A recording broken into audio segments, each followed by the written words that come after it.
Bom, agora gravando. No último encontro, ou seja, hoje faz uma semana,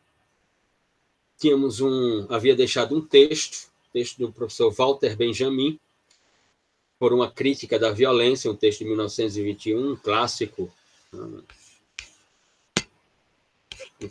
do pensamento ocidental sobre o que estava acontecendo na Alemanha já no início dos anos 20 do século passado, do século 20. Walter Benjamin, que em 1921 escreve, portanto, esse texto, a sua interpretação acerca desse fenômeno chamado violência, e, portanto, constrói uma escritura que é uma crítica à ideia de violência, partindo de violência divina, com violência mítica e a ideia da mera vida. Eu havia deixado um texto para que pudessem fazer uma leitura e pudéssemos debater aqui, inclusive iria atribuir pontos e tudo, mas, infelizmente, não compareceram, e os que compareceram, os poucos que compareceram, também não se dispuseram a fazer a leitura do texto, a se manifestar acerca do texto. Concluí a aula semana passada e, no dia seguinte, encaminhei um e-mail requisitando a leitura de um texto sobre a memória da criminologia do professor Rivakova, em que trata de criminologia, política criminal, dogmática penal, enfim, constrói todo um cenário da ideia de criminologia por duas perspectivas que são posteriores à própria criminologia: a ideia de política criminal e de dogmática penal num ordenamento jurídico, num direito positivo. Bom, encaminhei o texto, ou melhor dizendo, encaminhei um e-mail requisitando a leitura desse texto, que já fora enviado junto com todo o material dessa disciplina, todo o material correspondente à leitura para essa disciplina. Penso que chegaram a ter acesso à divulgação da Universidade Estadual da Paraíba sobre o decreto estadual do governador João Azevedo, que estabeleceu a antecipação de feriados, que, portanto, serão vividos, digamos assim, nas próximas segundas, terças, quartas e quinta, segunda, terça, quarta e quinta-feiras da próxima semana. E na sexta-feira, sexta-feira santa, feriado nacional. O que significa dizer que na próxima semana não teremos aulas em toda a Universidade Estadual e, enfim, em todas as universidades do estado da Paraíba.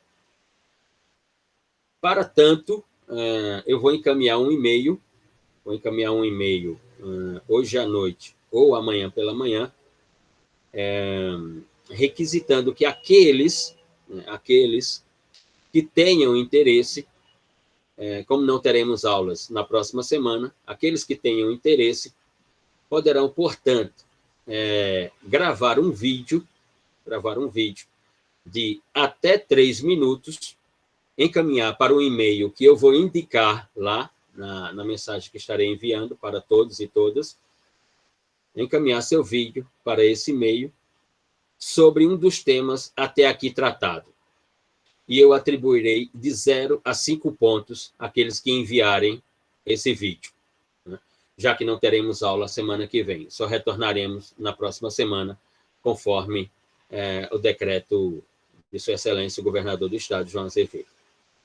Significa dizer que você poderá escolher, dentre os conteúdos que nós tratamos até agora aqui, nesses encontros, partindo da ideia da própria relação entre criminologia e direito penal, dos encontros que tivemos acerca do pensamento do professor Franz von Liszt sobre o que é a enciclopédia do direito penal.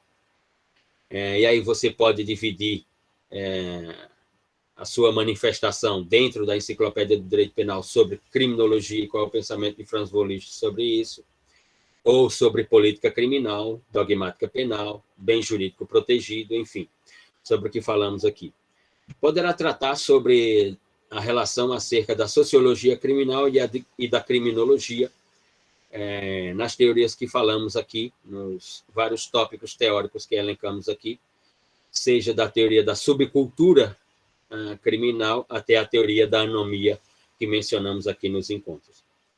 Poderá também tratar acerca do pensamento criminológico que passamos aqui, ou seja, aquilo que os autores nos manuais de direito penal se referem às escolas penais e que para nós não são escolas penais, assim como não é para o professor Winfried Hassmann, professor histórico da Universidade de München, na Alemanha, da Universidade de Munique, na Alemanha, falecido em 2016, foi ministro do Tribunal Constitucional alemão. Poderão tratar, portanto, sobre as escolas, que nós chamamos de escolas criminológicas, mas que os autores, nos seus manuais de direito penal, chamam de escolas penais. Então, poderá tratar aqui, ou, melhor dizendo, poderá tratar no seu vídeo, de até 3 minutos, sobre a escola clássica, positivista, eclética, ou terceira escola, a escola da defesa social, que é a única, escola crítica do direito penal, da criminologia, ou a escola correcionista que mencionamos aqui. Enfim, ou até mesmo da aula que realizamos semana passada, já que ela se encontra lá no PodJus, que é o grupo de pesquisa que coordenamos no CCJ-UEPB, no PodJus, canal do YouTube, que já encaminhei o endereço eletrônico para vários estudantes aqui, para a própria turma, mas nesse e-mail que vou encaminhar, voltarei a indicar o link onde estão hospedadas as aulas, poderão reassistir as aulas, portanto, essa semana, poderão gravar seu vídeo de até 3 minutos, me encaminhar e atribuirei pontos de 0 a 5 pontos extra à prova da avaliação que teremos no final de abril.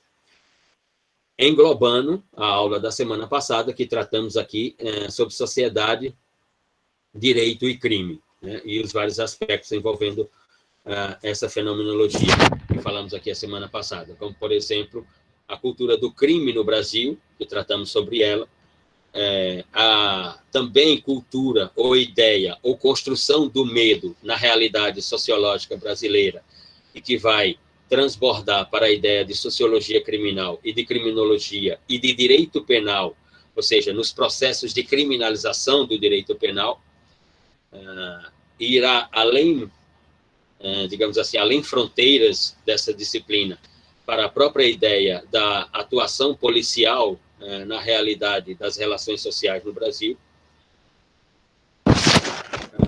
Poderá tratar, da última aula também, sobre a ideia que iniciamos e retomaremos hoje, que é a ideia do direito penal e os mass médias, ou seja, a relação entre direito penal e meios de comunicação social, que trataremos hoje, e caminharemos para o tópico seguinte, sobre violência, sobre polícias, sobre segurança pública, sobre a ideia de desenvolvimento econômico e violência, sobre a ideia do PRONASH, Programa Nacional de Segurança Pública, e o modelo da segurança pública no Brasil, enfim, que serão os tópicos tratados nessa aula, e concluiremos, portanto, essa aula com esses tópicos, passando a próxima semana, que não teremos aula por causa do decreto estadual. Na outra semana, faremos uma aula de todos os temas tratados até então, e na semana seguinte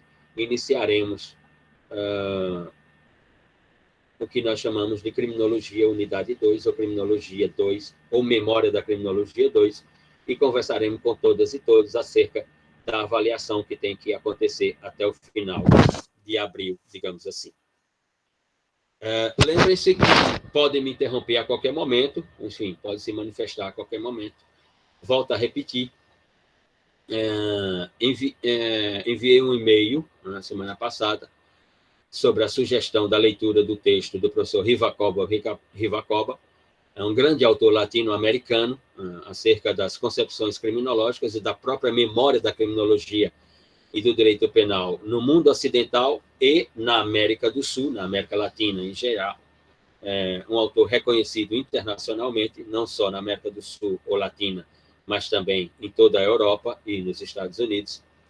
E a segunda parte dessa aula ficará reservada para as manifestações acerca do texto indicado para leitura. Volto a repetir, podem me interromper a qualquer momento, podem se manifestar a qualquer momento acerca das suas indagações, das suas inquietudes, enfim, dos seus pensamentos. Antes de iniciar, portanto, pergunto se tem alguma questão a colocar, alguma manifestação. Em seguida, iniciamos a aula.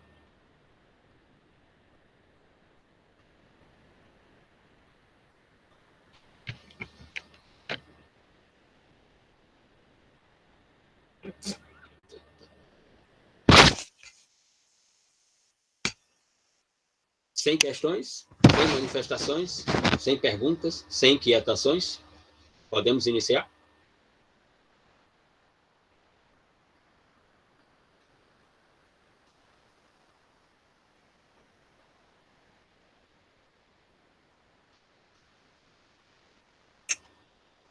Muito bem, então vamos lá. Bom, no último encontro nós iniciamos o tópico denominado de direito penal e mass média, dentro da ideia de sociedade, direito e crime. E falamos aqui sobre a relação intrínseca entre os meios de comunicação social e o sistema de justiça criminal, ou o sistema jurídico penal, como gostava de chamar o professor Hans Felsen, na Alemanha dos anos 30 e dos anos 40. Bom, essa ideia entre direito penal e meios de comunicação constroem realidades, como diz o professor Niklas Luhmann, numa obra clássica chamada, intitulada A Realidade dos Meios de Comunicação Social, ou La Realidad de los Medios de Media Massas, ou A Realidade dos Meios de Comunicação de Massa, dos meios de comunicação social. Mencionamos aqui acerca do magistério de Raphael de Jorge, quando, em uma obra de 2010, intitulada Il Mundi della Società del Mundo, Os Mundos da Sociedade do Mundo, Raphael de Jorge afirma que a sociedade se expande com a expansão dos meios de comunicação social. Essa é uma constatação não apenas teórica, mas de plataforma ou lastro empírico, no sentido de que quando nós refletimos sobre o que sabemos acerca do mundo, que seja da nossa própria cognição, do nosso próprio pensamento. Ou seja, por outras expressões, o que nós saberíamos acerca do mundo, sem a televisão, sem o rádio, sem os jornais, sem a internet. Ou seja, o que nós saberíamos acerca do mundo sem os meios de comunicação social? E é nesse ponto que Raphael de Jorge leciona que, se chegarmos à conclusão que saberíamos pouco sem os meios de comunicação social, não há outra constatação a não ser dizermos para nós mesmos, que o que sabemos é o que não sabemos, porque o que sabemos é o que sabemos dos meios de comunicação social. Então, o que sabemos sobre a ideia de crime? O que sabemos sobre a ideia de violência? O que sabemos sobre a ideia de medo? Ou seja, o conhecimento que nós temos, o saber que nós temos sobre crime, violência e medo, é um saber nosso, de reflexão cognitiva, ou é um saber dos meios de comunicação social? E até que ponto aquilo que os meios de comunicação social prolatam é uma forma de saber, de conhecimento? É preciso refletir sobre isso. Mencionei aqui, por exemplo, nos anos 90, me refiro a 1996, quando eu ainda era estudante de Direito em São Paulo, existia um clima de insegurança pública na cidade de São Paulo e em todo o país, a ponto de um amigo que apareceu no final dos anos 90, um amigo aqui do Rio Grande do Norte, de Natal, Eduardo Medeiros Cavalcante, que hoje é promotor de justiça em Natal, e fazia um mestrado no Rio Grande do Sul, na Pontifícia Universidade Católica do Rio Grande do Sul, e foi para São Paulo porque a sua então esposa fazia um mestrado na Pontifícia Universidade Católica de São Paulo com o professor Nelson Neri Júnior, né? E nós nos conhecemos e ele frequentava a biblioteca lá do Largo de São Francisco, da Universidade de São Paulo. E quando nós saíamos do Largo de São Francisco para pegar o metrô na Praça da Sé, Eduardo dizia, nós vamos ser assaltados, há um clima de insegurança, Luciano, essa cidade é muito insegura, assim como o país. Ora, em 1996, 98, a população carcerária do Brasil era de 190 mil pessoas no sistema penitenciário. E existia esse clima de insegurança. Nós estamos em 2021, é só fazer os cálculos, 1996, 98 para 2021, né, e notar que temos aí muito mais de 30 anos depois. Né? A pergunta é, quase 30 anos depois, ou 30 anos depois, nós temos uma população carcerária de mais de 800 mil pessoas. E o clima de insegurança continua o mesmo ou pior. Então, o que significa dizer que uma das políticas penais adotadas pelo país para evitar o crime, evitar a violência e evitar o medo não resultou em absolutamente nada. Porque nós pulamos de uma população carcerária de 190 mil para mais de 800 mil pessoas no cárcere, no sistema penitenciário, e a ideia sobre crime, sobre violência e sobre medo continua a mesma ou pior ainda. Então, uma das políticas penais, que é a do encarceramento, não resolveu, sem dúvida alguma,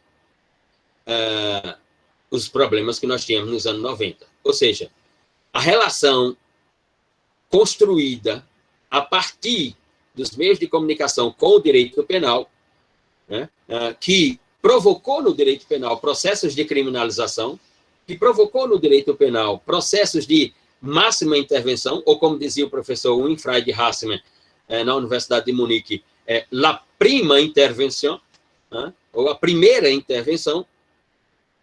Décadas depois, nós estamos na mesma situação, ou numa situação muito pior. Significa dizer que essa relação ela só foi interessante para os meios de comunicação social, que produziram notícias que nem sempre correspondem à realidade, mas com essas notícias maximizaram riqueza, produziram riqueza e concentraram essa riqueza em si próprio, nos meios de comunicação social. Então, o que nós vimos, na verdade, foi uma indústria cultural do crime, da violência e do medo, produzida ou a partir da produção implementada pelos meios de comunicação social. Por quê? Porque o crime, ele provoca um fascínio, porque o crime, ele atrai as atenções do senso comum, da população comum, ordinária, das pessoas que têm uma rotina, né, que o seu espaço cultural é extremamente delimitado exatamente pela sua condição social. É só pegar as cidades brasileiras, né, e notarmos quem, nas cidades brasileiras, tem acesso aos bens produzidos por essas cidades. Peguemos Campina Grande, por exemplo, uma cidade de 450 mil habitantes. Mas nessa cidade de 450 mil habitantes, quem realmente faz parte da cidade? Quem realmente está no mundo do consumo da cidade? Quem realmente está no mundo cultural da cidade? Quem realmente está no mundo acadêmico das diversas universidades que a cidade de Campina tem, públicas e privadas, estadual, federal e do mundo privado? Quem realmente está no mundo, como diria o sociólogo Boaventura de Souza Santos, quem realmente está no mundo da inclusão social e quem realmente vive no entorno da sociedade, no entorno das cidades, à margem das cidades, né? Então, nota-se que as pessoas, né, do senso comum, as pessoas que têm suas realidades pautadas pelas grandes dificuldades, o acesso cultural que elas têm e o acesso da comunicação social que elas têm é exatamente esse que produz uma indústria de maximização da ideia do crime, da violência e do medo. Ora, À luz dessa ideia, tratamos aqui, portanto, da ideia da mídia, dos meios de comunicação social e da instrumentalização do direito penal. Né? E como o direito penal, né, está cognitivamente aberto a essa instrumentalização.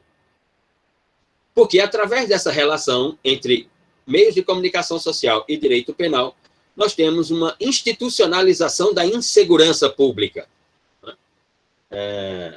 Temos a ideia de que, a qualquer momento, estamos nas cidades, não agora, por causa do momento da pandemia, mas se sairmos pelas ruas, a qualquer momento vamos ser assaltados, vamos ser agredidos, vamos ser violentados e podemos até morrer. Ora, essa institucionalização da segurança, pela densidade demográfica, ela até que é insignificante. Né? É só você olhar a população, por exemplo, mais uma vez, da cidade de Campina Grande, olhar a população da cidade de Campina Grande e o número de crimes que acontecem na cidade, já que a cidade, majoritariamente, ela é formada pela exclusão social e não pela inclusão social. Né? Então, se a maioria está socialmente exclusa, né, das produções de riqueza dessa cidade e do acesso à riqueza dessa cidade, não há dúvida de que nós deveríamos ter um número maior de crimes, de violência, e o medo deveria ser astronomicamente em outra dimensão, digamos assim, já que não sou eu que estou dizendo, mas é só pegar os dados do IBGE, do Instituto Brasileiro de Geografia e Estatística, para notar, né, por exemplo, a renda básica de uma família numa cidade como Campina Grande, ou numa cidade do tamanho de Campina Grande, em qualquer parte do Brasil, qual é a renda básica dessa família e, portanto, quanto ela precisa para sobreviver e qual é a sua renda e, portanto, quais são as suas alternativas de construção da cidadania. Então, podemos notar que é até insignificante o número de ocorrência que temos em cidades desse porte, por exemplo. Ainda nessa ideia, a produção da comunicação social no Brasil, por essa ideia de crime, violência e medo, provocou, a partir dos anos 90, sem dúvida alguma, e não sou eu que estou falando isso, quem fala isso é o Instituto Carioca de Criminologia no Rio de Janeiro, criado pelo professor Nilo Batista, que lá está a professora Vera Malaguti, o IBCCRIM, Instituto Brasileiro de Ciências Criminais em São Paulo, o professor Juarez Cirino dos Santos, no Paraná, com seu Instituto de Criminologia, né? E o próprio CNJ e outras instituições legais que podem comprovar o discurso que estamos formulando aqui. A partir dos anos 90, com a intensificação dessa relação entre meios de comunicação social e direito penal, nós temos no Brasil uma inflação legislativa de estrutura dos tipos penais, ou seja, uma produção normativa no âmbito do direito penal, tipicamente pela técnica da tipologia penal, a ponto de que, como dizia o professor Luiz Flávio Gomes, falecido recentemente, dizia, nos anos 90 nós tínhamos aí em torno de 1.100, 1.200 tipos penais catalogados em todo o sistema jurídico criminal brasileiro, ou seja, envolvendo a parte especial do Código Penal, do artigo 121 a 365, a legislação penal extravagante no Brasil, de todas as ordens, sobre lavagem de dinheiro, sobre crimes contra o sistema financeiro nacional, crimes contra a ordem econômica, crimes contra o sistema tributário, crimes contra o meio ambiente, crimes contra a economia popular, crimes contra o consumidor, etc., etc. Envolvendo tudo isso, nós tínhamos 1.100, 1.200 tipos penais. E, mais recentemente, chegamos à conclusão que temos mais de 2.500 tipos penais, pouco mais de 30 anos depois, ou em torno de 30 anos depois. Pulamos de 1.100 tipos penais para mais de 2.500 tipos penais. O que significa dizer que não há como você viver nesse modelo de sociedade sem praticar um crime. Não há como eu, ou você que está aqui nessa sala virtual, dizer assim, não, Luciano, eu jamais pratiquei um crime na minha vida. Seguramente vai estar mentindo. Né? Praticou, assim como eu já pratiquei. A questão é que não houve autuação, né?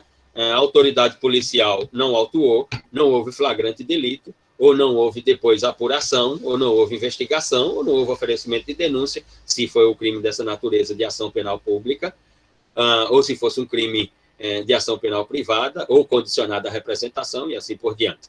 Mas é improvável você viver no Brasil e, em algum momento, você não praticar um crime pelo quanto de tipos penais que tem espalhado no ordenamento jurídico brasileiro, do diploma penal e da legislação especial ou da legislação extravagante. Então, a partir dos anos 90, nós temos uma inflação penal, né? Uma inflação na produção legislativa, normativa, de natureza tipológico-penal, inequivocamente. E mais, essa produção legislativa, a partir dos anos 90, ela é, como dizem os autores, como dizia o próprio professor Luiz Flávio Gomes, mas outro falecido também, como Damásio Evangelista de Jesus, promotor de justiça, como dizia Júlio Fabrini Mirabete, nos seus manuais de direito penal, né? Como dizia Heleno Cláudio Fragoso, Basileu Garcia, Custódio da Silveira e tantos outros autores do direito penal, mas também autores estrangeiros que olhavam a realidade brasileira. Essa legislação, ela é fundamentalmente uma legislação de emergência, né? E a tradução maior dessa legislação de emergência, sem dúvida alguma, é a Lei 8.072 de 90, a denominada Lei dos Crimes Hediondos.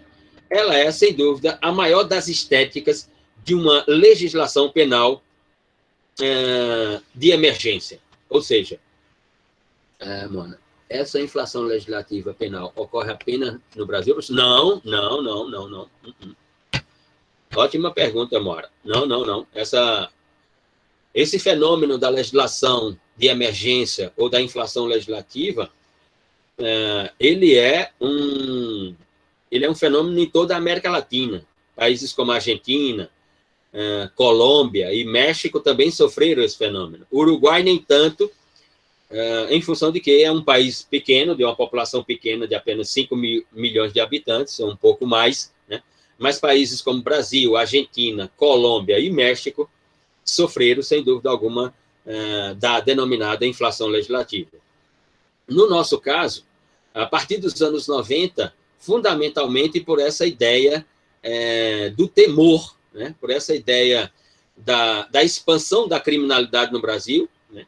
E não se nega que nos anos 90 nós tivemos uma expansão da criminalidade no Brasil, ou a partir dos anos 90 nós tivemos uma expansão da criminalidade do Brasil, sem dúvida alguma, se nós formos comparar com um passado recente, né? Agora também, lembremos, estamos falando dos anos 90, né? Estamos falando dos anos 90, eu estou me referindo aqui a partir de 1994, que foi quando eu cheguei na universidade, foi quando eu cheguei na Faculdade de Direito para frequentar a graduação, né?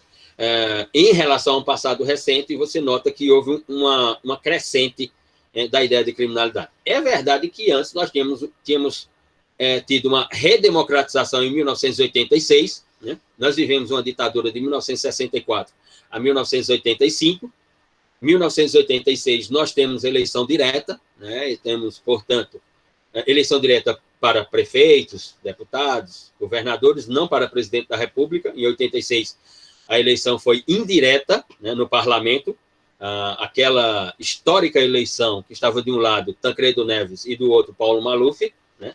Tancredo Neves pelo MDB e Paulo Maluf pelo PDS. Né? Só tivemos a eleição direta para presidente da República em 1989, né, que tivemos no segundo turno os candidatos Luiz Inácio Lula da Silva e Fernando Collor, venceu as eleições, né? Então, nós não podemos falar exatamente de uma estatística confiável, né? Antes dos anos 90, embora nós possamos falar que tínhamos uma ideia de que a criminalidade era menor, mas nós tínhamos um sistema totalitário, nós tínhamos um sistema ditatorial em que nós não tínhamos estatística, não tínhamos pesquisa, não tínhamos dados confiáveis para dizer qual é a criminalidade, né, nesse período. Mas, sem dúvida alguma, um dos identificadores de que, a partir dos anos 90, nós temos uma expansão da criminalidade é praticamente o esgotamento de um pensamento criminológico, que foi uma das grandes ideias dos anos 80 e dos anos 90, mas que ele morreu, né, não definitivamente, mas que ele morreu provisoriamente nos anos 90, eu me refiro à ideia do abolicionismo penal, né? Que era uma ideia surgida dentro de vários movimentos criminológicos, no caso da Escola da Criminologia Crítica, na Itália, com autores como Alessandro Barata, é um dos grandes nomes da criminologia crítica, já nos referimos aqui, e que criou um movimento dentro da criminologia crítica que ele denominava de movimento programático, que era partir da ideia de uma mínima intervenção penal, que já falamos sobre isso aqui, direcionadas a um projeto da exclusão do sistema de justiça criminal ou do sistema jurídico penal com o abolicionismo penal, né? Isso na Itália. Na Alemanha, você vai ter nomes... Na Itália também não podemos esquecer do nome do professor Massimo Pavarini, é um grande abolicionista do direito italiano, da criminologia italiana. Na Alemanha, com a professora Germine Slau, Gerlinda Smaus, que sustentava a ideia da extinção do sistema de justiça criminal na Alemanha. Aqui na Argentina, com o professor Eugênio Raul Zaffaroni, né? Nos Estados Unidos, com o professor Neil Christian e outros autores, mas fundamentalmente na presença do professor Neil Christian e os seus escritos abolicionistas na sociologia criminal e na criminologia americana. Um dos pontos que nós notamos a expansão da criminalidade é exatamente, né, a perda da força persuasiva desse movimento do abolicionismo penal, né? Ele praticamente desaparece nos anos 90. No caso do Brasil, autores como Nilo Batista, como Maurício Antônio Ribeiro Lopes e outros personagens do mundo penal brasileiro. Ora, essa legislação de emergência, portanto, ela vem em função de uma observação de que a criminalidade está se expandindo no Brasil. E a Lei 8.072 de 90 é a lei que traduz a estética maior, digamos assim, dessa expansão da criminalidade. E assim como houve e se reconhece a expansão da criminalidade, houve também uma péssima técnica legislativa na produção, exatamente por ser uma produção de emergência, ou seja, sem maturação, sem reflexão, né? Sem método, fundamentalmente. Não nos esqueçamos que a Lei 8.072 de 90, ela nasce da reivindicação de uma senhora extremamente relevante na sociedade brasileira por ser escritora de telenovela no principal canal de televisão aberta deste país, né? No principal canal de televisão aberta desse país, tranquilo, Mauro. Porque a sua filha havia sido assassinada num estacionamento, né, exatamente das gravações da novela no Rio de Janeiro, em Jacarepaguá, desse canal de televisão, por um colega que contracenava com ela e que, né, estava tendo um caso amoroso com ela, e ela era casada, ele também, né, mas ele não aceitou o não dela, digamos assim, né, e com uma tesoura ele simplesmente tirou a vida dela no estacionamento. A sua mãe, revoltada com aquilo, foi ao Congresso Brasileiro, foi à Câmara Federal em Brasília, ocupou a tribuna, né, e requereu a produção de uma norma que pudesse punir mais gravosamente, né, aquela conduta. Sem ter o mínimo conhecimento da teoria do direito penal, né, sem ter o mínimo conhecimento da parte geral do Código Penal brasileiro e da memória do direito penal, os deputados praticaram um estelionato jurídico contra aquela senhora, né?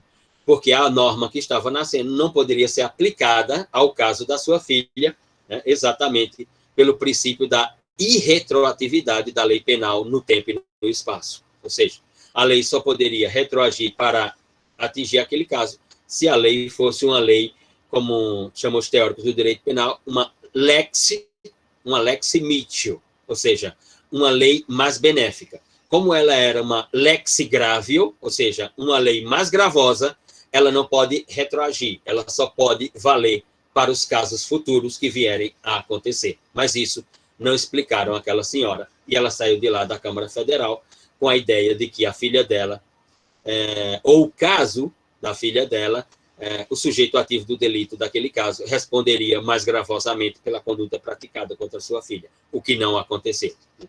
Então, a Lei 8.072 de 90, ela é a maior das estéticas do momento da inflação legislativa do Brasil e da legislação de emergência, né?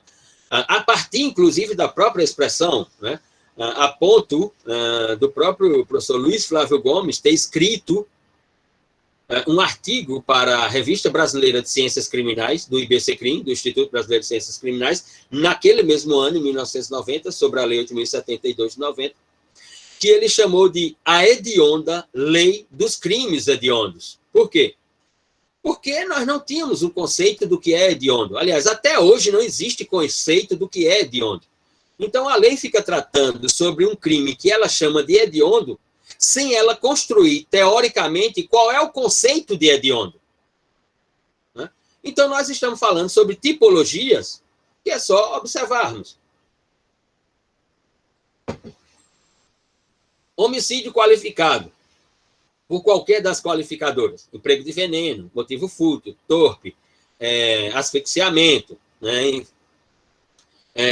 Tocar fogo na vítima, etc. Ora, mas isso tem a pena lá no parágrafo 2º do artigo 121. Mas isso nunca foi chamado de crime hediondo. Ou então, o artigo 159, extorsão mediante sequestro, né? Que se tornou crime hediondo, por quê? Tornou crime hediondo porque nos anos 90, a partir de 94, 96, 98, na sociedade paulista e carioca, nessas duas sociedades, né, os filhos da elite dessa sociedade estavam sendo sequestrados. E pedia-se resgate, né? Pedia-se, portanto, uma quantia financeira para liberar o jovem. Em São Paulo, o número de... É só fazer uma pesquisa aí pelo Aristóteles americano, pelo Google, e você vai comprovar a estatística do número de sequestros na cidade de São Paulo, antes dos anos 90, antes de 1994 e a partir de 1994. Né? E aí, exatamente em 92, 94, nós temos a reformulação do artigo 159 da parte especial, extorsão mediante sequestro, né? E a inclusão do mesmo, já em 90, como crime hediondo. Né?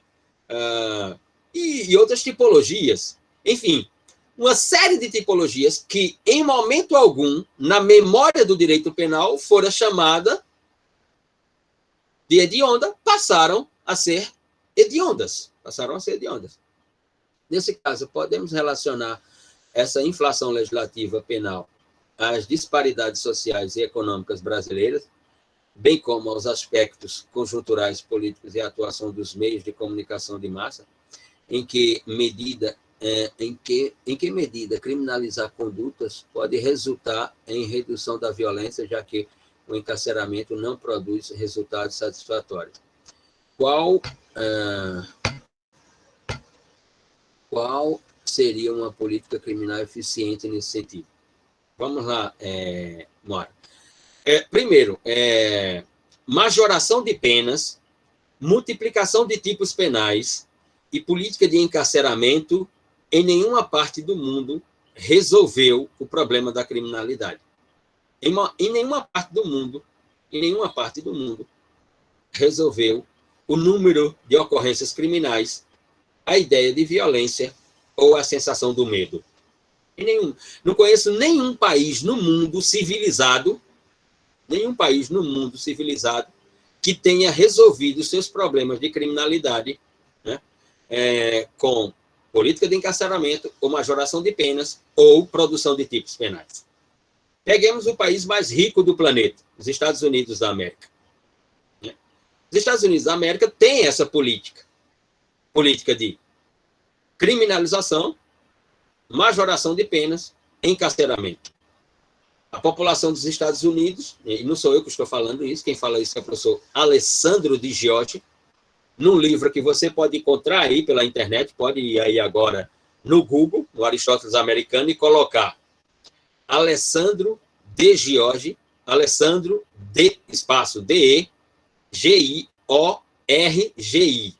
Alessandro De Giorgi, e procurar por um livro dele que você vai encontrar em PDF, intitulado 5 Teses do Encarceramento em Massa, que é sobre o sistema penitenciário americano. E ele vai mostrar que, atualmente, nós temos no sistema carcerário americano envolvendo todo o sistema de justiça criminal, né? Nós temos, ou teríamos, em torno de 3 milhões e meio de pessoas cumprindo pena, né? Não nos esqueçamos, também tem uma questão bem particular, que é o que estão querendo implantar aqui, né? Não nos esqueçamos que o sistema penitenciário americano é praticamente privado, né? Então, dentro das prisões se produz de tudo, né? Se produz de um secador a um veículo, né? Aliás, o sistema carcerário americano é a terceira força de trabalho na economia americana, ou seja, é o terceiro setor da economia que mais gera emprego nos Estados Unidos, né? Depois das grandes empresas americanas e do próprio Estado americano, o terceiro é, portanto, o sistema carcerário. Ele vai informar que tem no sistema carcerário, no sistema penitenciário americano, em torno de 3 milhões e meio, mas seriam 4 milhões e meio, porque nós teríamos ali, eu tenho 3 milhões e meio, em que 74% dessa população carcerária, ela é formada por asiáticos, latinos e negros. 74%. Sobra, portanto, 26% para os americanos nativos. E por crimes que não têm essa potencialidade ofensiva, assim. Não são crimes de maior potencial ofensivo, né? Mas vai se parar dentro do sistema carcerário, porque tem uma lógica, né? Uma lógica industrial, tem uma lógica de produção de riqueza. E nós teríamos mais 1 milhão de pessoas que 500 mil pessoas usariam tornozeleira eletrônica e estariam, portanto, em prisão domiciliar e não no sistema carcerário. E nesse sistema carcerário americano tem em torno de 500 mil jovens abaixo de 18 anos. 500 mil jovens abaixo de 18 anos no sistema penitenciário americano. Olhe que a nossa população é de 800 mil, um pouco mais de 800 mil, segundo os dados aí, 813 mil.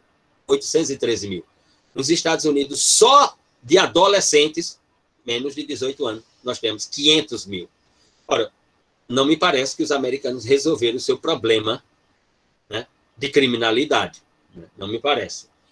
E a segunda pergunta sua, Mara, qual seria uma política criminal eficiente nesse sentido? Não existe. Essa já é uma constatação que chegamos. Não existe política criminal eficiente. Como escreveu o professor Nilo Batista, deixa eu ver se está aqui próximo. Não está aqui próximo de mim. Num livro chamado, e aí você pode procurar aí no Google, vai encontrar também em PDF esse livro, Introdução Crítica ao Direito Penal Brasileiro. O título do livro é esse, Introdução Crítica ao Direito Penal Brasileiro. Esse livro é dos anos 90. O professor Nilo Batista, nos anos 90, criador do Instituto Carioca de Criminologia, foi vice-governador do Rio de Janeiro no governo Brizola, nos anos 90, ele já dizia, a melhor política criminal é uma boa política social. É a inclusão social. É a inclusão social. Ou seja, os países da Europa que têm uma criminalidade que eles podem dizer assim, uma criminalidade aceitável, né? Eles têm uma política social extraordinária. Extraordinária. Eu vou dar só um exemplo aqui. E não é um exemplo teorético, né? É algo empírico, né? Eu morei numa cidade da Alemanha, inclusive hoje aqui, como eu estou em Intermares, inclusive hoje aqui, ajeitando aqui a biblioteca, fazendo as coisas, encontrei uma carta da minha mãe, na época que eu morava na Alemanha, está aqui, carta que ela colocou nos Correios, em 2005, né? Encontrei uma carta da minha mãe, ela é a remetente, né? Maria de Lourdes é a remetente, e ela escrevia para mim porque era agosto de 2005, e é o mês do meu aniversário. Eu morei 2 anos e 2 meses na cidade de Freiburg, em Brisgau, Baden-Württemberg, na Alemanha, quando fazia o meu doutorado, né? E morei num apartamento de pesquisadores, no apartamento da Universidade de Freiburg, né, de pesquisadores, e conheci um brasileiro chamado Marcos, de Salvador. Esse rapaz tinha uma condição social em Salvador invejável, né? O pai dele era dono de uma rede de farmácia na cidade de Salvador. Ele estudava administração de empresas na UFBA, na Universidade Federal. Ele teve uma irmã e o pai queria que ele assumisse as farmácias quando ele terminasse o curso, que o pai queria se aposentar, enfim. E ele não tinha esse desejo. Então ele fez um acordo que foi uma fraude com o pai. Ele disse: pai, quando eu terminar o curso, o senhor me dá um cartão de crédito para eu passar 30 dias na Europa e depois eu volto e assumo as farmácias. Me contou o Marcos que isso era o ano de 1987. E o pai deu um cartão de crédito para ele, com uma quantia lá significativa. Ele foi para a Europa, desembarcou em Portugal, desembarcou em Lisboa e foi para a região do Algarve, que é uma região litorânea, um reduto dos britânicos. No verão, boa parte dos ingleses vão para o Algarve, inclusive tem casas lá, ficam lá o verão inteiro e tal. E foi morar na praia, não tinha como, arrumou um emprego num pub, passou a trabalhar de garçom no pub em Portugal, conheceu um português que tem um clube de imigrantes na cidade de Freiburg, na Alemanha. Esse português lhe perguntou o que ele estava fazendo em Portugal. Ele disse: não, estou fugindo da minha família, que quer que eu trabalhe lá, tal, não quero assumir isso e tal. E o português disse: olha, eu tenho um clube de imigrantes portugueses na cidade de Freiburg, se você quiser ir trabalhar lá, eu lhe recebo, tem um lugar para morar, tem um quarto lá no clube e tal, e depois você pode organizar a sua vida. Mas eu não falo alemão. Mas isso não importa. O público do clube é de portugueses, são os imigrantes, operários, trabalhadores portugueses imigrantes. E depois você tem a universidade. Lá na Alemanha tudo é gratuito, você pode se inscrever e fazer um curso de alemão na universidade, depois você pode entrar para a universidade se você escolher e tal, e tudo mais. Ele então decidiu e foi, aceitou e foi. Chegou em Freiburg, foi para a universidade, fez um curso de alemão, foi para a faculdade de letras, fez um curso gratuito de alemão e tal. E depois fez um curso numa escola técnica, um curso de refrigeração, técnico em refrigeração. Os anos que eu morei em Freiburg, de 2004 a 2006, conheci Marcos. Quando eu saía da universidade, ele sempre mandava uma mensagem: está por onde? Eu estou saindo da universidade, estou saindo do Max Planck, estou saindo... vamos tomar uma cerveja lá no clube de salsa, hoje tem salsa, não sei o quê, vamos, tal, no clube latino, então, vamos, tal. E Marcos é um técnico de refrigeração. Ele chega pela manhã no trabalho dele, na empresa, a empresa lhe dá uma prancheta e diz: olha, nós temos esses refrigeradores nos supermercados tais, você tem que ir lá, controlar a temperatura dos refrigeradores e fazer o relatório e voltar. Ele trabalha das 9 da manhã às 5 da tarde.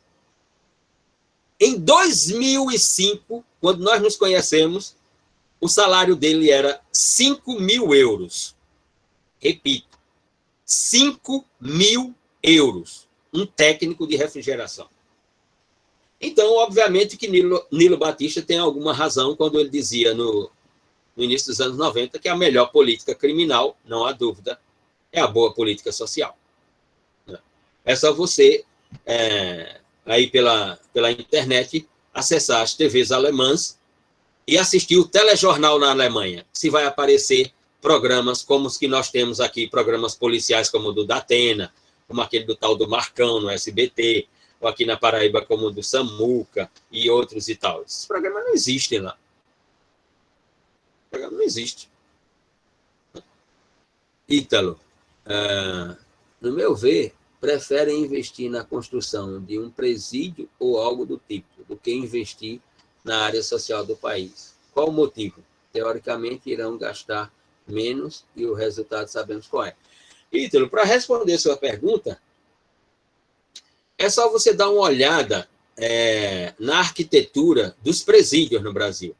Se você mora em Campina Grande, por exemplo, se você mora em Campina Grande, então é só você observar qual é a arquitetura do complexo penitenciário Raimundo das Fora, conhecido como Serrotão.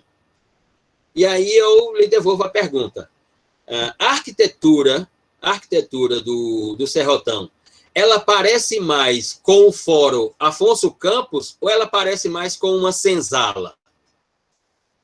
Qual é a estética do presídio Raimundo das Fora, em Campina Grande? Está mais direcionada esteticamente para o que é o Fórum Afonso Campos, na cidade de Campina Grande, ou para a ideia de uma senzala?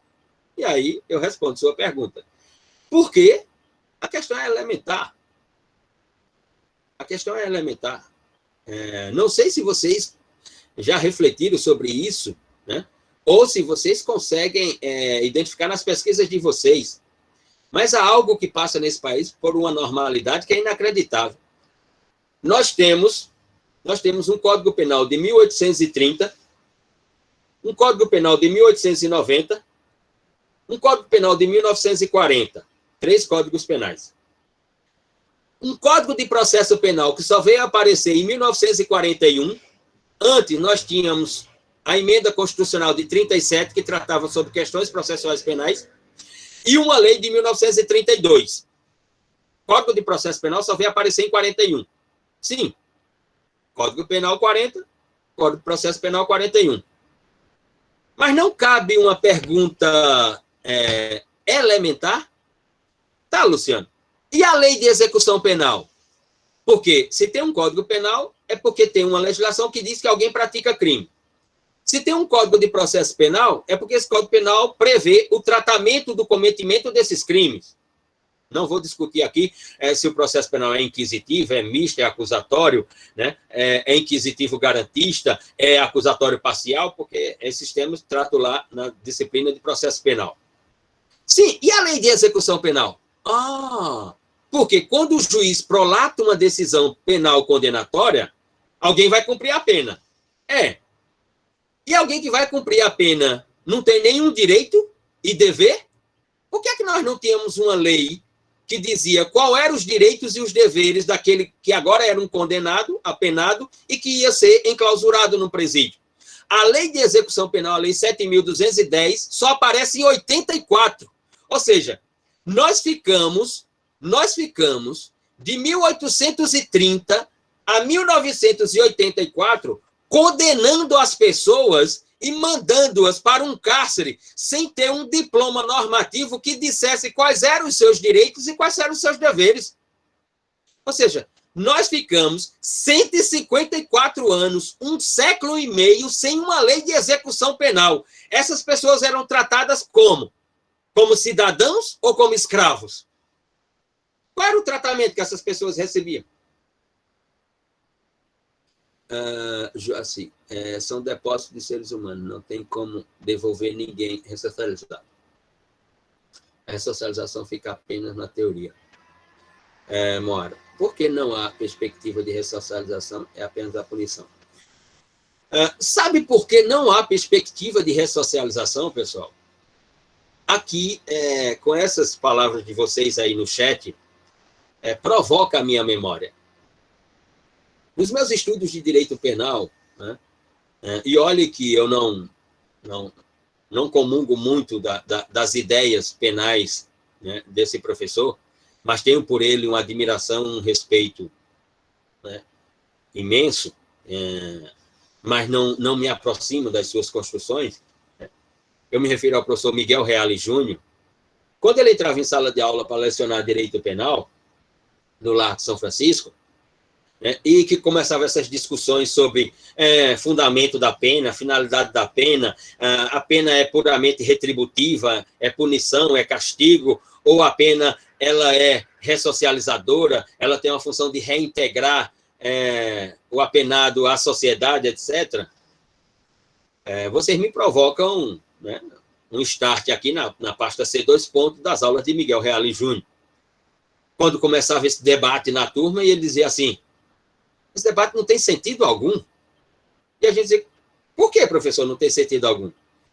Ele disse: por que é que vocês ficam discutindo ressocialização de pessoas, seres humanos, que nunca foram socializados? Então, se essas pessoas nunca foram socializadas, como é que elas serão ressocializadas? Tem um paradoxo. Então, obviamente que a ideia de ressocialização em um país como o Brasil, ela não tem sentido algum. Por quê? Façam uma pesquisa simples, pessoal. Vocês estão no final do curso, né? Tem que escrever um TCC. Deem uma olhada no site do CNJ, do Conselho Nacional de Justiça.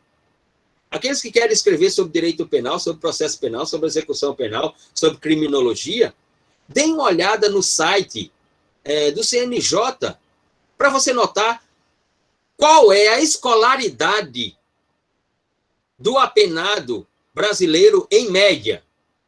Quantos anos ele frequentou a escola, em média? Qual é a sua renda, em média? Qual é a sua renda, em média? E qual é a sua cor? E qual é a sua cor? Faça essa pesquisa, está lá no site do CNJ. Acesse o site, vá procurar esses dados, você vai encontrar esses dados estatisticamente. O próprio CNJ dizendo qual é o número de anos que a maioria que está no sistema penitenciário frequentou a escola. Quanto essas pessoas tinham de renda antes de adentrarem ao sistema penitenciário, quanto elas ganhavam por mês, se elas tinham carteira assinada, se elas tinham todos os direitos trabalhistas garantidos, se elas têm acesso ao sistema de seguridade social, se elas têm acesso ao sistema único de saúde, e qual é a cor dessas pessoas. Exato. Janaína Pascoal é sua discípula. Exatamente, Maria do Rosário. É a dupla. Uhum, sim. Por ele eu tenho respeito, tenho admiração, sem dúvida alguma. Não comungo das ideias, mas tenho respeito e admiração. Né? Olha, só... Vou aqui, mais uma vez, me socorrer, né, da estrutura empírica. Vou aqui me socorrer da estrutura empírica, que me referi na aula de teoria do processo penal. Alírio Paz. Na verdade, na prática, o que se vê é apenas uma separação de quem cometeu um crime e o cidadão de bem, e o que os separa é apenas um muro. É por aí.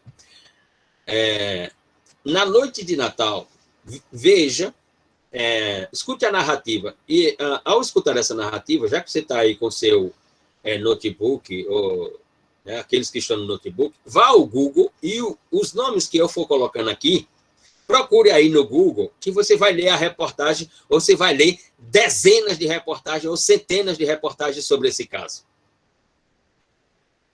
Na noite de Natal de 2018,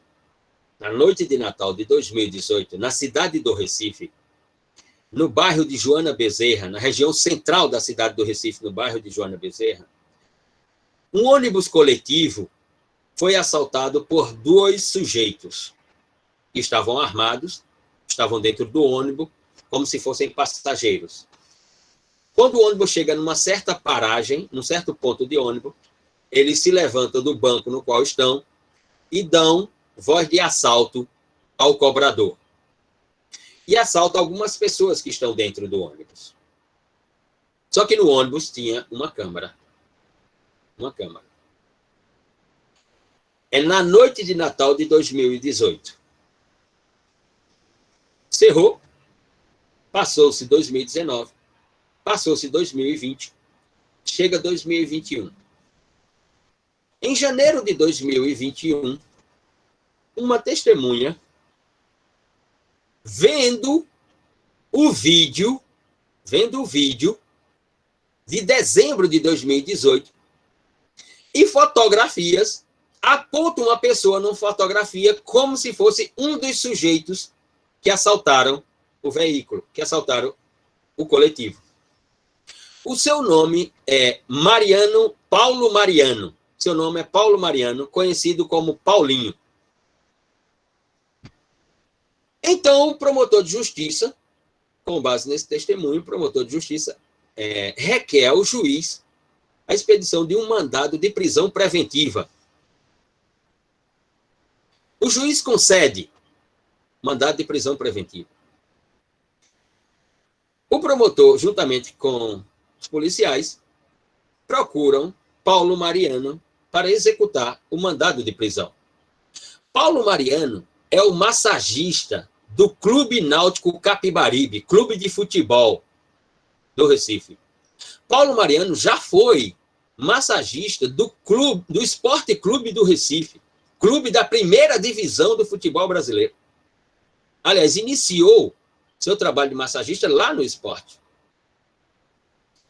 E ele está no Náutico, no CT do Náutico, quando o promotor e a polícia vêm cumprir o mandado de prisão. E ninguém entende nada. Ninguém entende nada. Mas ele é preso, é levado a um cárcere, a uma unidade prisional, a unidade Everardo Cunha, de máxima segurança no Recife. E ele fica 23 dias preso, dizendo que é inocente, dizendo que não praticou aquela conduta, dizendo que nunca esteve naquele ônibus coletivo, dizendo que nunca passou pelo sistema de justiça criminal, nunca se envolveu numa questão criminal. E mais ainda, dizendo que podiam, quem quisesse podia, ir lá no seu perfil de Facebook, iria constatar que na noite de Natal de 2018, ele estava em casa com a sua esposa, com os seus pais, com os pais da sua esposa, com familiares, cunhados, amigos, né? Na noite de Natal, festejando a noite de Natal, né? E que as fotos estão no seu perfil do Facebook que podem comprovar. Mas mesmo assim, Paulo Mariano ficou 23 dias preso. Resultado, foi preso por um reconhecimento fotográfico de um vídeo e uma fotografia. E aí você vai fazer um levantamento sobre esses casos de reconhecimento fotográfico e vídeo. 83% das vítimas que são identificadas são negras, assim como Paulo Mariano. O Sport TV, canal de esporte da Globo, fez uma entrevista com Paulo Mariano, assim que ele saiu do cárcere, no último dia 23 de fevereiro. Você assiste o vídeo, o jornalista que tem um programa no Sport TV, o programa se chama Redação Sport TV, né? O jornalista é Rizek, né? Casado com aquela jornalista do Globo News, chamada Sadi. Né? Ele passou o vídeo do ônibus e colocou a fotografia de Paulo Mariano para os comentadores do programa e o público assistirem. Não tem semelhança alguma a não ser... Não tem semelhança física alguma, a não ser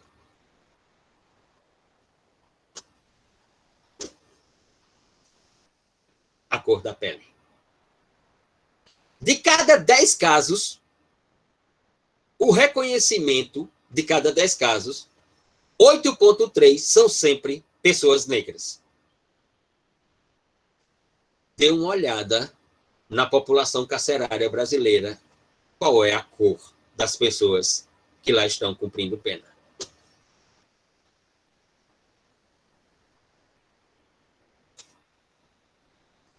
Mas Paulo Mariano, e olhe que isso gerou programas e programas de TV que até hoje estão aí na pauta do mundo do esporte. Por quê?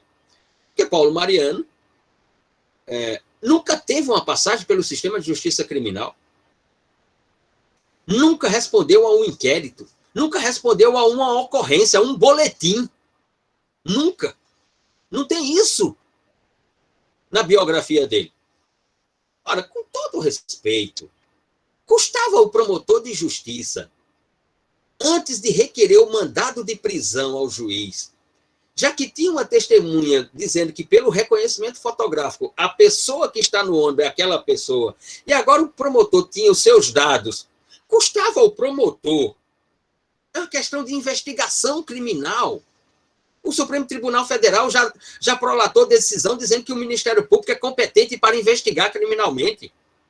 já que ele é o titular da ação. Custava o promotor de justiça dizer assim, eu tenho o nome do camarada, vou lá no Facebook para ver se ele tem um perfil. Vou lá no Instagram para ver se ele tem um perfil. Né? E aí coloca lá e iria encontrar o perfil de Paulo Mariano. Custava o promotor ir lá na data, né, do Natal de 2018 e ver se tinha alguma fotografia, alguma coisa, para saber onde esse camarada estava na noite de 25 de dezembro de 2018. E se constatasse as fotos lá, como está lá no Facebook dele, como ele disse, estão lá minhas fotos da noite de Natal. Custava fazer o levantamento de uma hipótese, tem fotos aqui na noite de Natal, tudo bem e tal, mas o assalto no ônibus coletivo foi tal hora, no bairro de Joana Bezerra, na cidade do Recife. Paulo Mariano mora num bairro de periferia. De Joana Bezerra, na hora que ocorreu o assalto, até a casa dele na periferia, quanto tempo se levaria? Portanto, vamos ver que hora a foto está postada. Para construir uma hipótese. Opa! É exatamente o tempo em que se percorreria do ponto A para o ponto B, então ele postou as fotos como um álibi depois de ter praticado o assalto. Custaria fazer uma investigação nesse sentido antes de pedir a prisão de um trabalhador, de um operário? Custaria o juiz, quando recebeu o pedido de prisão preventiva, fazer esta análise antes de decidir por colocar alguém no cárcere? Mas, como diz o filósofo, né, Paulo Mariano entrou no cárcere como um acusado de assalto e saiu gigante. Porque a sua declaração, quando sai do cárcere, ela é civilizatória. Ela é uma lição de civilidade. O repórter da Globo pergunta a Paulo Mariano: Paulo, estamos sabendo do seu caso, você saindo hoje, depois de 23 dias, cumprindo pena, você está com ódio? Você está com raiva? Você quer vingança? Você quer o quê? E a declaração de Paulo Mariano é uma lição de civilidade. Ele diz, não. Minha única preocupação era perder meu emprego. Porque meu trabalho é a coisa mais importante na minha vida, é onde eu me realizo. Mas aí, quando minha mulher veio me visitar no cárcere, que eu estava muito preocupado, porque imaginava, agora estou preso, mesmo sabendo que eu não cometi aquela conduta, mesmo sabendo que eu sou inocente, mas agora eu estou preso, o Náutico vai me demitir, eu vou perder meu emprego, não vou ter como sustentar minha família, principalmente nesse momento de pandemia, não tem emprego. Como é que eu vou sobreviver e como é que minha família vai sobreviver? Mas minha mulher viu minha preocupação e ela disse, ei, não te preocupa, porque o Náutico já emitiu uma nota dizendo que não acredita que você tenha cometido aquela conduta, né, e que espera a sua soltura e a sua reintegração ao trabalho. O treinador de futebol do clube do Náutico, Hélio dos Anjos, deu uma entrevista aqui para a Globo Recife, dizendo que não pode acreditar, conhecendo você nesse período que trabalha com você, que você tenha cometido aquela conduta 2 anos e meio atrás, e que, portanto, espera que o caso seja revisto e que você volte para o trabalho. A fala de Paulo Mariano, ela é uma fala comunicativa, cultural e civilizatória. Ou seja, ele saiu gigante daquele cárcere. Ele saiu maior que o promotor de justiça. Ele saiu maior que o juiz. Ele saiu maior do que essa bosta desse sistema de justiça criminal. Ele saiu maior do que a memória desse país. Isso é extraordinário. Isso vale para todos nós. Para todos nós. Ora, esse sistema de justiça criminal que tem no Brasil é esse. Não é outro. O sistema de justiça criminal que nós temos no Brasil é esse. E, à luz das perguntas que me fizeram, não há como tratar a questão por... sim, mas qual é a política criminal eficiente? Né? Qual a lei penal mais adequada? Não conheço nenhum país que tenha resolvido seus problemas de ordem criminal com o direito penal, com a criminologia, com a norma penal tipológica, com a majoração de pena, com o encarceramento. Não conheço nenhum. Nenhum. Agora, conheço países que tinham problemas sérios de criminalidade nos anos 80, por exemplo, nos anos 70, nos anos 80, nos anos 90, e que hoje não têm esses problemas exatamente porque optaram pela ideia da inclusão social. Nesse sentido. Bom, para a segunda parte da aula, ainda dentro da ideia de direito penal e mass média, ou direito penal e meios de comunicação social, né, a ideia do crime e os meios de comunicação social. Ora, o cárcere no Brasil sempre foi reservado, né, a uma parte da população que Alessandro Barata, lá na Itália, isso era nos anos 70, 73, 74, 77, que Alessandro Barata, na Itália, chamou de a clientela do direito penal. Para Alessandro Barata, portanto, o direito penal, né, na Itália, na Espanha, em Portugal, na Alemanha, na França, no Brasil, ele funciona como um comércio qualquer, como uma padaria, uma farmácia, um supermercado. Ele tem sua clientela. Sua clientela. A questão é que os países, ou outros países, né, observaram isso, né, e procuraram, né, utilizar o direito penal, como dizia Alessandro Barata, dentro de uma perspectiva de mínima intervenção. Veja que, nesses países que me referi, a preocupação, né, não é com crimes de homicídio, de estupro, de roubo, latrocínio, etc. A preocupação desses países é com crime de terrorismo, com ações terroristas. Quando você assiste aí na sua casa, ou quando tem a oportunidade de assistir um telejornal estrangeiro, quantas notícias de homicídio você ouve falar na Alemanha, na Holanda? Quantas notícias de roubo qualificado você ouve falar na França, na Itália, a não ser agora, né? Mas olhe quem foram assaltar. Né? Nós tivemos um assalto agora na França, que foi a casa do jogador Di Maria, do Paris Saint-Germain, né? E de outro jogador do Paris Saint-Germain. Então, veja a quem foi o assalto. Né? E não é um assalto de ladrões qualquer, mas sim de uma organização que sabe onde vai chegar pela a riqueza que ali tem, mas você está andando na Champs-Élysées e alguém vai e lhe assalta, como se você estivesse andando na 25 de março. Né? Ou você está na Piazza Navona, em Roma, e alguém vem e vai lhe assaltar, como se você estivesse na 15 de novembro, em São Paulo. Não. Por quê? Porque esses países, né, decidiram que a inclusão social seria um experimento, né, a ser utilizado para identificar se a ideia da criminalidade ela se tornava controlada. Não me parece que estavam na estrada equivocada. Esse é um ponto. Um segundo tópico é a ideia da violência das polícias e segurança pública. Inequivocamente, a polícia no Brasil, ela é violenta. E não sou eu que estou dizendo isso. Mais uma vez, vá aí ao Google, coloque os dados, né, da atuação policial no Brasil. Né, o quanto a polícia mata no Brasil. Né, mas não só tem esse lado. Né, a polícia também morre no Brasil. E morre por uma série de complexidades. Né. A polícia mata em autuação policial. E a polícia morre em confronto policial, mas morre também porque, no momento que estava como policial, não estava apenas como policial, mas também em um outro papel. Né? E o número de suicídio entre os policiais militares. Coloque aí no Google. Coloque no Google aí. Número de suicídio entre os policiais militares no Brasil. Você vai ficar chocado com o número de suicídios dentro da polícia militar.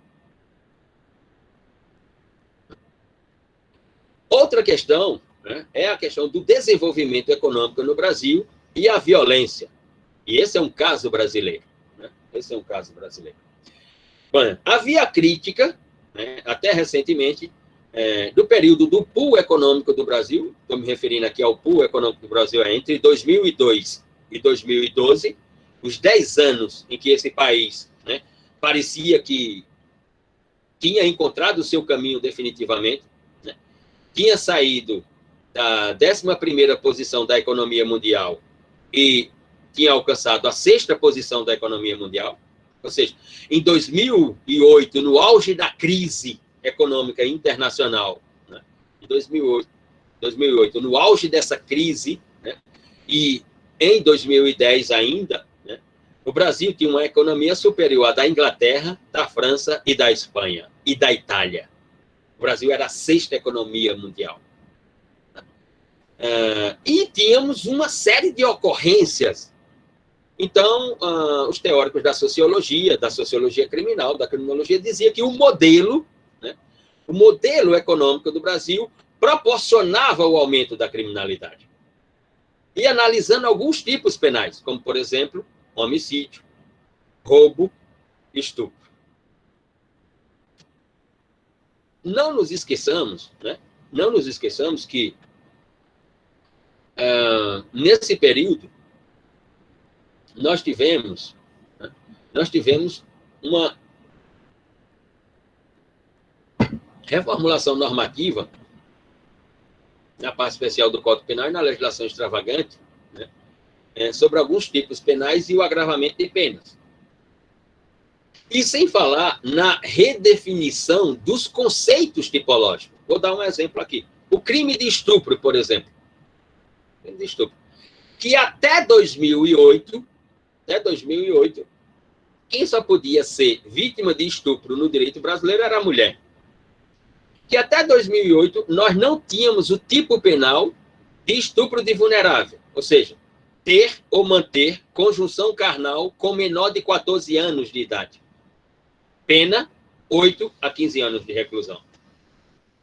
E que o conceito de estupro, ele era restrito à ideia de conjunção carnal ou qualquer outro ato libidinoso. E que, a partir de 2009, com a Lei 12.015 e a reformulação do título 6 da parte especial do Código Penal, a partir do artigo 213, nós tivemos uma expansão do conceito de estupro. O Brasil sai, por exemplo, de um número de 15 mil casos de estupro por ano para 50 mil casos de estupro por ano, porque também o conceito foi dilatado. Então, tocar na parte de um corpo, tocar numa determinada parte do corpo da mulher passou a ser interpretado como estupro. E aí, portanto, as mulheres que ficavam caladas, né, até então, passaram a denunciar corretamente.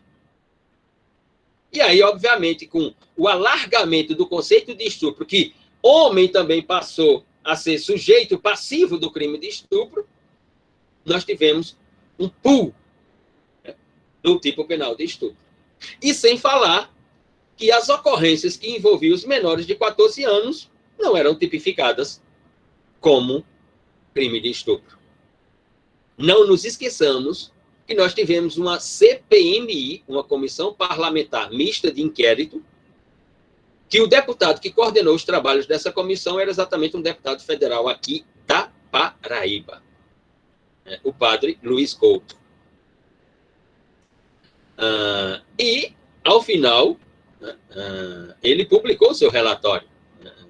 Inclusive, no gabinete dele tinha um CD, à época, com um relatório que você podia mandar um e-mail para o gabinete do deputado e dizer assim, deputado, o senhor pode enviar uma cópia do relatório da CPMI para a gente ter acesso aqui? Ele mandava, o gabinete dele encaminhava para você e tal. E nessa CPMI ficou constatado, né, que muita gente nesse país gosta de fazer sexo, né, com crianças, com meninas de 10 anos de idade, 12 anos de idade, menos de 14 anos de idade. Ficou comprovado aqui na Paraíba, inclusive, né, que tem autoridades de Estado, celebridades, gente do do mundo do direito, da comunicação de radiodifusão, né? Artistas, né? Que gostam de fazer sexo com meninas de 10 anos de idade, de 12 anos de idade. Essa conduta passou a ser estupro de vulnerável. Obviamente que aí, e a presunção, segundo a interpretação no campo do direito penal, a presunção de culpabilidade e violência é absoluta. E aí nós tivemos o registro de casos que até então não eram registrados como tipologias penais, nesse sentido. Então, obviamente que nós temos um problema a resolver, que foi essa questão do desenvolvimento econômico, do poder econômico e o aumento da criminalidade. Mas não foi o desenvolvimento econômico que provocou a criminalidade. Tem outras complexidades, outros fatores, obviamente. E, finalmente, nós tivemos, né, uma reformulação na ideia de segurança pública. Né? Nós tivemos a criação do PRONASSE, Programa Nacional de Segurança Pública, né?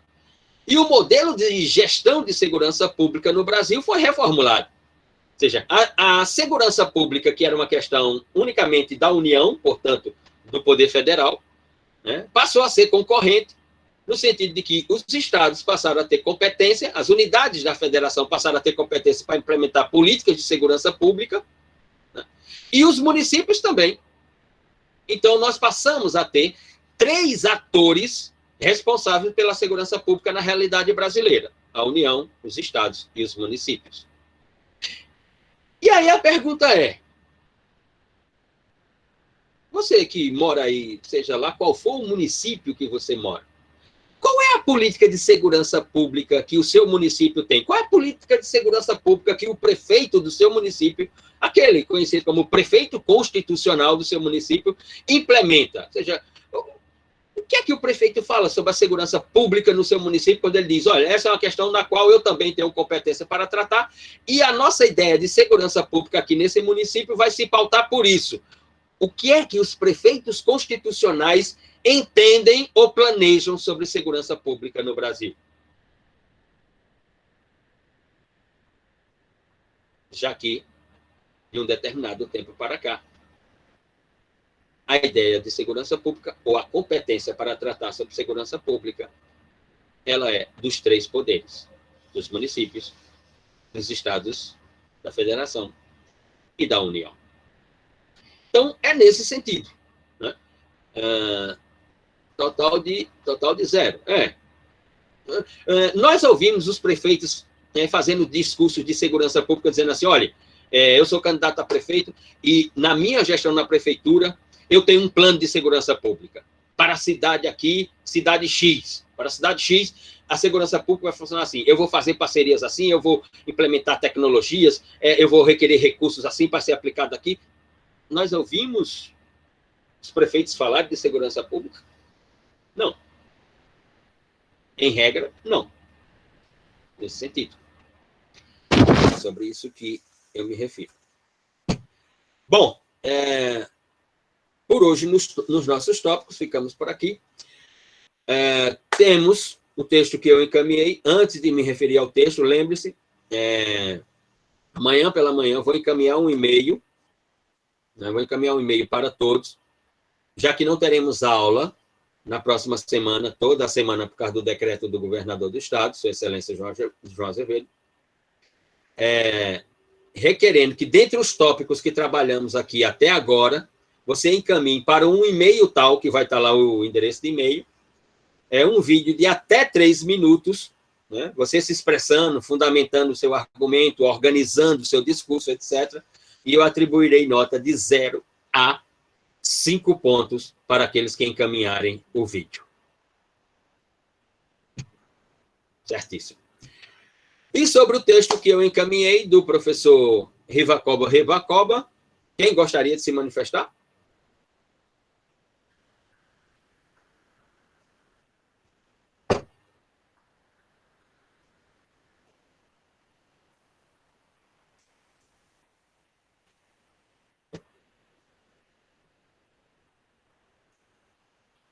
Qualquer tema discutido aqui, desde o primeiro encontro até hoje, Morgan. Desde o nosso primeiro encontro até hoje, qualquer tema. Escolher e discorrer sobre o mesmo. E se quiser ir buscar outras informações e tal, fazer uma pesquisa, fique à vontade. Como, João, o envio do vídeo...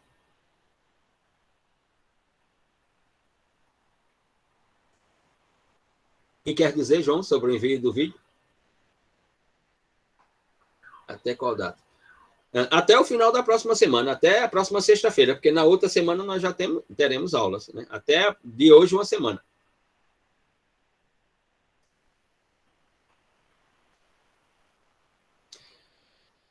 Sobre o texto do professor Rivacoba, alguém se manifesta?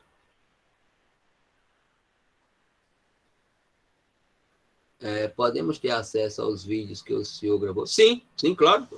O acesso aos vídeos estão lá, das aulas, claro. Claro, está lá. Eu vou até puxar aqui o link para mandar de novo. Puxar o link aqui. Onde as aulas estão hospedadas. Essa aula de hoje, por exemplo, na próxima segunda-feira, vai estar hospedada lá. Né? E todas as outras aulas anteriores estão hospedadas lá. Então, você pode reassistir, digamos assim, a todas as aulas até então que tivemos aqui nos encontros. Vou puxar aqui.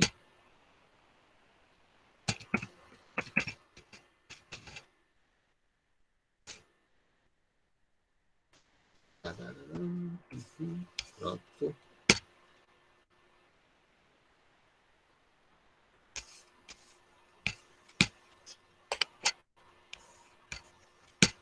Resolvido.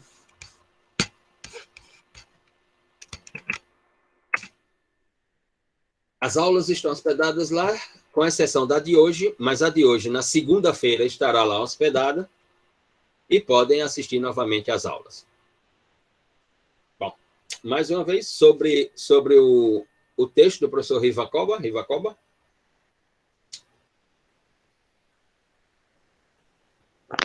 Professor?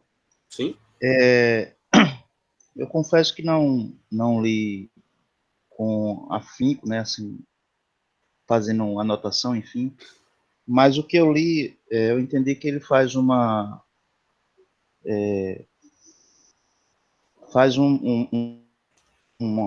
reflexão sobre a questão da dogmática criminal, né, e da importância de encarar essas duas questões como um só, né, em sua unidade, mesmo que encarando as contradições inerentes tanto em uma como em outra. E aí eu diria que eu vejo assim, a importância da política criminal, né, e aí até dentro do que você tem abordado desde o nosso primeiro encontro, da questão, de fato, da reflexão, né, sobre a dogmática penal, né, sobre as normas jurídicas, né, e no sentido de aperfeiçoar, de enxergar os erros, enfim. Então, basicamente, foi isso que eu consegui assimilar do texto. Ele constrói uma argumentação na mesma direção que o professor Klaus Roxin, da Universidade de Munique, havia construído a partir de 1970, num livro chamado Política Criminal e Sistema Jurídico Penal. Né? Esse livro você pode até acessar aí pelo Google, uma publicação dos anos 90 no Brasil, texto traduzido pelo professor Luiz Greco, discípulo do professor Klaus Roxin, discípulo brasileiro do professor Klaus Roxin, publicado pela editora Renovar, do Rio de Janeiro, no sentido de que não há hierarquia, essa é a posição de Klaus Roxin, e depois Rivacoba escreve o texto na mesma posição, dizendo não há hierarquia entre política criminal e dogmática penal. O que há é um mutualismo. A questão é que a dogmática penal ela vem depois da política criminal. A política criminal, portanto, ao selecionar o que é relevante criminalmente, provoca a produção dogmática. Mas não quer dizer que a política criminal ela seja superior à dogmática, ou que a dogmática seja superior à política criminal, porque é ela que normativiza as condutas tipificadas como crime ou delito. Há uma igualdade, né? Uma estaria em auxílio da outra. Exato, exatamente, Ítalo. Há uma igualdade, há um mutualismo, não há hierarquia, né? não há hierarquia entre política criminal e dogmática penal. É nesse sentido que o professor Rivacoba sustenta, né, a sua lição, a sua doutrina, por aquele texto, que também está, aquele texto é fragmento, né, de um capítulo do seu Manual de Direito Penal, de parte geral, quando ele vai falar exatamente sobre a lei penal no tempo e no espaço, sobre a construção da dogmática penal, e menciona Klaus Roxin, dizendo que acompanha o professor Klaus Roxin, no sentido de que não há sentido em hierarquizar aquilo que Franz von Liszt chamou de os elementos constitutivos do delito, né? A criminologia, a política criminal, a dogmática penal e o bem jurídico tutelado. Não há hierarquia entre eles. Para Liszt, pode-se interpretar que havia uma hierarquia, né? Para Klaus Roxin, não. Para Rivacoba, não. Para Eugênio Raul Zaffaroni, também não. No Brasil, para Nilo Batista, Maurício Ribeiro Lopes e outros autores também não, em regra. Mais alguém? Muito bem. Se não há mais alguém, então chegamos ao final e encerramos por aqui. Próxima semana não temos aula, mas até a próxima sexta-feira à noite, aqueles que quiserem enviar o texto, enviar o vídeo, né? Estarei lá aguardando. Vou encaminhar um e-mail amanhã pela manhã com o endereço, com um e-mail específico para o qual devem encaminhar os vídeos gravados. Então, boa noite, até a próxima.